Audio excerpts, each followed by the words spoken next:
Good evening, Dr. Nightfowl at your service of Bufo, Lepus and Nightfowl, Society for the Protection, Care and Training of Familiars.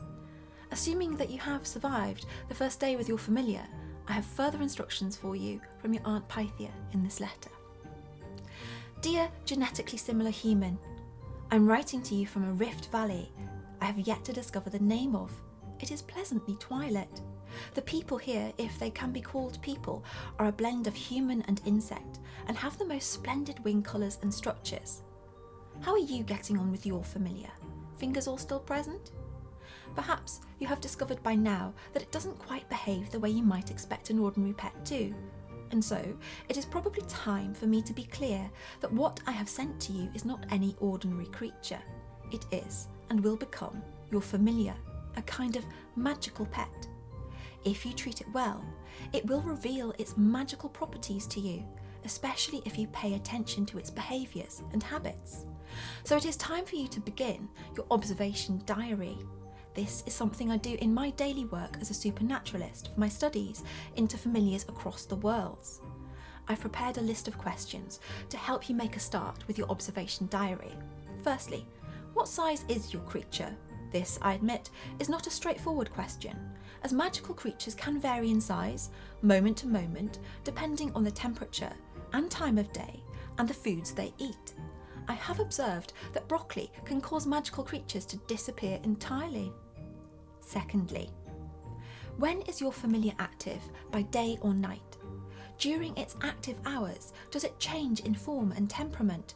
Is it still friendly in darkness, or can it get a little bit bitey?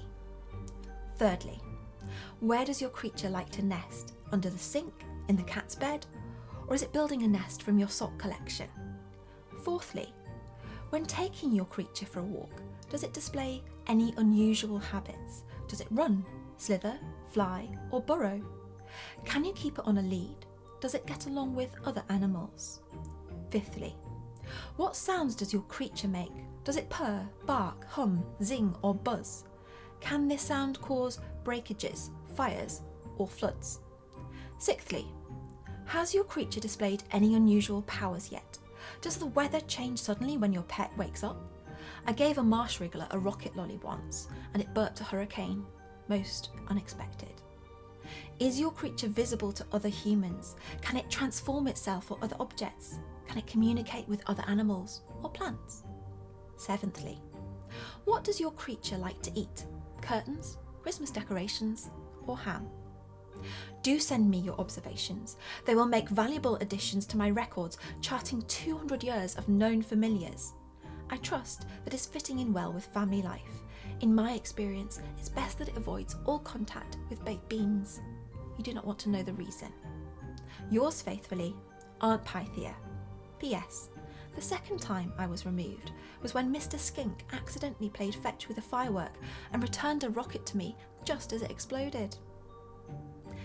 The letter ends here. I look forward to receiving your observation diary on behalf of your Aunt Pythia, should you continue to survive. I bid you farewell. Thank you for taking part in Aunt Pythia's peculiar pet Halloween activities. We'd love for you to take part in all of Aunt Pythia's challenges, but you can also focus on just one if you wish. Once you've completed your familiar diagram, observation diary, map of the Shadowlands, your familiar binding spell, or your adventures using the site, please send your work to readnortheast@literacytrust.org.uk for a chance to be featured on our website.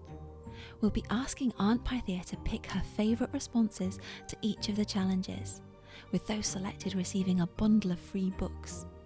The best entry into the map of the Shadowlands challenge will see their drawing turned into a professional illustration by the brilliant Lizzie Lovejoy at Lizzie_Lovejoy_illustration. You have until the 15th of November to submit your work so you can use Halloween for some extra spooky inspiration.